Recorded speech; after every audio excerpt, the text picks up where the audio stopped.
ये कपड़ा है जिसे मैं खाना काबा की सफाई करता था, मकाम मुल्तज़िम की, खाना काबा के गेट की।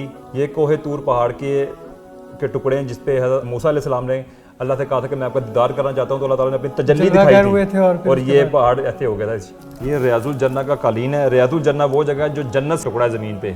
ये जबल ओहद का पहाड़, उसका ये टुकड़ा है जिस हर कोई फिदा है बिन देखे दीदार का आलम क्या होगा। आज मैं आपकी मुलाकात एक ऐसे नौजवान से करवाने जा रहा हूँ जिन्होंने मक्का मुकरमा में ना सिर्फ अपनी ज़िंदगी के कीमती लम्हात गुजारे बल्कि वहाँ पर सफाई का काम भी सरअंजाम देते रहे। इनसे बात करते हैं और जानते हैं कि इन्हें ये शर्फ कैसे नसीब हुआ। उसके साथ साथ इनके पास कुछ ज़ियारतें भी हैं वहाँ पर जब ये सफाई करते रहे और ऐसे ऐसे मुकामात पर जाते रहे जहाँ पर जाने का शर्फ शायद ही किसी इंसान को नसीब हुआ हो। कामरान भाई, अल्लाह का घर बैतुल्लाह जहाँ पर जाना हर इंसान की तमन्ना है, आप कैसे वहाँ पर पहुँच गए? ये अल्लाह ताला का मेरे पे ख़ास करम था और वालिदैन की दुआएं थी। मैंने कभी सोचा भी नहीं था कि मैं वहाँ जा पाऊँगा। बेसिकली ये वीज़ा जो आया था मैंने अपने दोस्त के लिए मंगवाया था, लेकिन बुलावा शायद मेरा था, मुझे पता भी नहीं था इसका कि मेरा बुलावा आ चुका है। तो मैं वीज़ा लेके उन दोस्त के पास गया तो उनको बताया, तो उन्होंने मुझे बताया कि मेरे पास अभी फाइनेंशियली तौर पे मैं ठीक नहीं हूँ, मेरे पास पैसे नहीं हैं, तो मैं नहीं जा सकता। तो जो दोस्त वीज़ा लेकर आए थे उन्होंने मुझे बताया कि कामन भाई आप चले जाओ। तो मैंने कहा कि मैं भी जा सकता हूँ। तो उन्होंने कहा बिल्कुल जा सकते हैं, अल्लाह का अगर हुक्म हुआ आप अप्लाई करें, पासपोर्ट दें मुझे, मैं कोशिश करता हूँ। और अल्हम्दुलिल्लाह 3 दिन में मेरा वीज़ा लग के आ गया था। जुम्मे का दिन था जब आके मुझे खुशखबरी सुनाई कि आपका वीज़ा लग गया है। और 10 दिन में अल्हम्दुलिल्लाह मैं ट्रैवल कर चुका था। तो वहाँ जाकर भी यकीन नहीं आ रहा था कि मैं जब खाना काबा के सामने बैतुल्लाह के सामने बैठा हुआ था, चंद कदम का फासला था बस, तो फिर भी मुझे यकीन नहीं आ रहा था कि मैं वाकई आ चुका हूँ यहाँ पर। और मुझे याद है अच्छी तरह कि पहला फ़ोन मैंने अपनी वालदा को किया था, दूसरा फ़ोन मैंने अपने मामू को किया था। उसके बाद मेरे यानी कि होश नहीं थे, मैं बेहोश हो चुका था। मुझे मेरे दोस्त उठा के बाहर लेकर आए थे। उस वक्त उम्र क्या थी आपकी जब आप गए और आपने ये सब किया? पहला काम क्या किया था वहाँ पर जाकर? मैं जब गया था, मैं अभी स्टडी मेरी कंप्लीट नहीं हुई थी, मैं साथ साथ अपना डिज़ाइनिंग का भी काम सीख रहा था। उसके बाद इसी दौरान ये मेरा काम हो चुका था और मैं वो सब छोड़ के मैं चला गया था। 2011 की ये बात है। बुलाया तो मुझे अल्लाह ताला ने अपने घर के काम के लिए था, लेकिन मैंने यहाँ से जाते हुए नीयत की थी कि या अल्लाह पहले मैंने हज करना है। तो नीयत तो कोई अल्लाह ताला देखता है, काम तो करना ही करना था, लेकिन अल्लाह ताला ने पहले मुझसे हज ही करवाया। क्या बात? उसके बाद मैंने ड्यूटी ज्वाइन की 1 महीने के बाद तकरीबन। और मैंने अल्हम्दुलिल्लाह दिल से मुझे काम किया, हर जगह पे मैंने काम किया। कोई ऐसी शायद मकाम ना हो जहाँ पे एक सिविल आदमी नहीं जा पाता, हम खादमीन अल्हम्दुलिल्लाह वहाँ हर जगह जाते हैं। कौन कौन सी ऐसी जगह थी जहाँ पर आप गए और आपने वहाँ पर जाकर सफाई की, और कितना आप टाइम वहाँ पर वक्त अपना कितना गुजारते रहे हैं? आपने ये सारी जो बातें की मुझे दोबारा उस मुकाम पे खड़ा कर दिया जहाँ पर मैं कुछ सालों पहले था। मैं खाना काबा की छत पर गया हूँ, मुकाम मुल्तज़िम है, रुकन यमानी है, हिजर अस्वद है, हतीम है, इवन के जमजम का कुआं है। ऐसी कोई हरम शरीफ में जगह नहीं होगी जहाँ पे मैं नहीं गया, मैंने सफाई नहीं की और भरपूर तरीके से सफाई की अल्लाह ताला के घर की। और अल्लाह ताला ने मुझे बड़ी इज्जत से नवाजा है। वहाँ पर 6 मंथ मैंने लेबर में काम किया और उसके बाद मैं एज ए सुपरवाइजर प्रमोट हो गया। वहाँ पे मेरे उस्ताद हैं आज नेक मोहम्मद खान साहब हैं, उनकी सरपरस्ती में मैंने काम किया और उन्होंने मुझे प्रमोट किया। उसके बाद 4.5 साल मैंने अल्हम्दुलिल्लाह वहाँ पे सुपरवाइज़र काम किया और 2017 में मेरे ख्याल से 16 में मैं वापस आ गया था। उसके बाद अपनी पाकिस्तान में ड्यूटी किस तरह लगती थी वहाँ पर जब आप एज ए सुपरवाइज़र काम कर रहे थे? उससे पहले आप एक आम खादिम थे वहाँ पर जब गए थे स्टार्ट में, तो किस तरह से ड्यूटी लगती थी? खाना काबा में कौन कौन से मुकाम हैं जहाँ पर आपको भेजा जाता था, उसके बारे में थोड़ा सा बताइएगा। शुरू में तो मैं लेबर में जब काम कर रहा था, मैं न्यू था, मुझे नहीं पता था कि यहाँ पे कहाँ भी ड्यूटी कैसे कैसे लगती हैं। जैसे जैसे मैं वहाँ पे पुराना होता गया, मुझे लोग मिलते गए, हमें वहाँ पे मकामात जो हैं वहाँ पे नाम रखे हुए हैं कि इस एरिया का इस नाम है, इस एरिया का इस नाम है।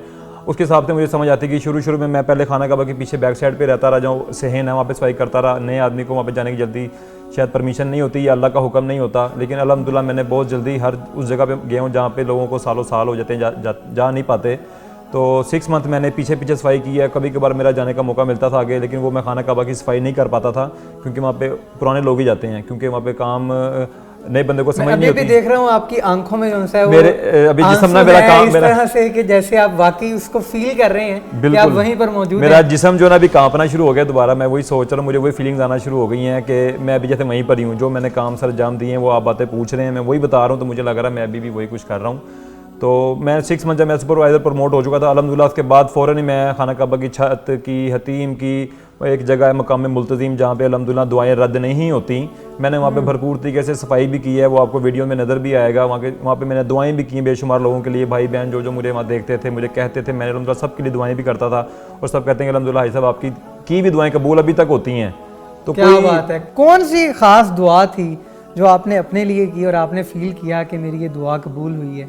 मेरे एक भाई का एक प्रॉब्लम थी, उसने मुझे ये दुआ के लिए कहा था। अल्हम्दुलिल्लाह मैंने उसके लिए मकाम पे खड़े होकर दुआएं की थी और अल्हम्दुलिल्लाह अल्लाह के हुक्म से वो बीमारी उस भाई की ठीक हो गई थी मेरे।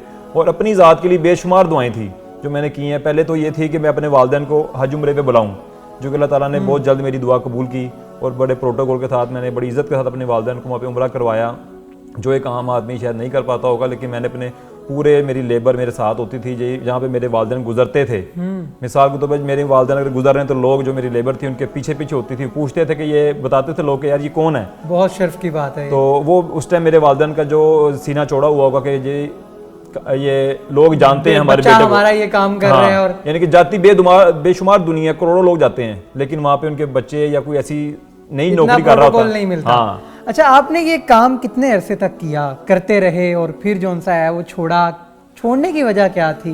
क्या वजह बनी कि आप छोड़ के वापस आ गए? मैंने ये सबसे पहले अल्लाह का हुक्म था, अल्लाह के हुक्म से ही मैं गया था और अल्लाह ताला के हुक्म से ही वापस आया था। बाकी दुनियावी अमल जो है वो बहाने ही बनते हैं, बहाने से ही गया था। लेकिन बुलावा था, 5 साल मैंने अल्हम्दुलिल्लाह वहाँ पे काम किया और भरपूर तरीके से काम किया। आज भी सब मुझे जानते हैं, वो मुझे मिलते हैं, बातें करते हैं, फिर बुलाते हैं सब लोग। और वापस भी इस तरह बस छुट्टी आया था, घर वालों ने कहा कि बस अब आके अपनी जिम्मेदारी यहाँ पे भी संभालें। मेरी शादी हो गई थी, फिर मैं आगे अपनी फैमिली के साथ सेटल हो गया। उसके बाद मैं दोबारा नहीं गया। जब आप वापस आ रहे थे उस वक्त की क्या कैफियत थी? आपने ये सोचा था कि ये मैं आखिरी दफ़ा खाना काबा को देख रहा हूँ, इसके बाद मैं यहाँ पर आऊँगा या नहीं आऊँगा? कुछ ऐसा सोचा था? जब मैं जा रहा था ना, तो अब मुझे लग रहा था कि अब पाकिस्तान वापसी नहीं है, अब वहाँ से मर के ही आना है। अच्छा। तो जब वापस आ रहा था उस टाइम मुझे लग रहा था कि अब शायद वापस नहीं आ पाऊंगा। जब मैं पहली छुट्टी आया था, मैं जहाज़ पे बैठा था, तो मैं यही सोच रहा था कि यार अब पता नहीं मैं वापस, मुझे दीदार होगा कि पता नहीं खुदा ना खासा रास्ते में कुछ हो जाए या पाकिस्तान में जाके कुछ हो जाए मेरे साथ, मैं दोबारा मुझे दीदार होगा कि नहीं होगा। मिज़ाब रहमत जो है, लोग बड़ा कहते हैं कि हमें ये शर्फ नसीब हो, हम उसके नीचे खड़े होकर नहाएं। आपने बताया मुझे पहले कि आप उसके नीचे खड़े होकर नहाए भी, ये कैसे मुमकिन हुआ? वो तो एक बड़ी ख़ास मुकाम है। ये एक मौजज़े के तौर पे ही है। मुझे एक एलर्जी हो गई थी मेरे स्किन के ऊपर, वो ख़त्म नहीं होती थी। मैंने काफ़ी मेडिसिन वहाँ पे खाई, क्रीम यूज़ की, लेकिन मेरे एक उस्ताद हैं नेक मोहम्मद खान साहब, तो वो वहाँ पे माशाल्लाह काफ़ी अर्से से काम कर रहे थे। तो उन्होंने मुझे बताया था कि कामरान बेटा, जब बारिश होगी ना, आपने मिज़ाब रहमत के नीचे नहा लेना है, तो आपकी ये बीमारी इंशाल्लाह ठीक हो जाएगी। बात है अकीदे की, मेरा अकीदा था कि होगी, जिसका अकीदा है उसको मट्टी से भी शफा होती है। यकीन था अल्लाह का घर है और उसकी रहमत से जो सा है मेरी ये बीमारी। हमारा तो अकीदा है ना कि वहाँ की खाक भी हमारे लिए शफा है, तो वो अल्लाह का करना ऐसे हुआ। मैं पाकिस्तान से छुट्टी काट कर गया था और वो बारिश हो गई थी और मैं अल्हम्दुलिल्लाह एक टीम तश्कील दी, मैं सफाई करने के बहाने अंदर गया और मैं भरपूर तरीके से नहाया। और उसके बाद मैं जब बाहर निकल रहा था ना, तो वो जो मेरे कपड़े में से पानी रिस रहा था ना, बह रहा था, वो लोग मेरे से छीन रहे थे। महसूस ही उस टाइम मैं कर रहा था कि मैं क्या हूँ, एक आम आदमी हूँ, लेकिन जिस जगह से मैं होके आया हूँ वो जगह आम नहीं है। वो लोग मुझे चूम रहे थे, जनाब मेरे पीछे पीछे के ये पानी दे दें, हमें यूनिफॉर्म दे दें, आपको हम दूसरे कपड़े देंगे।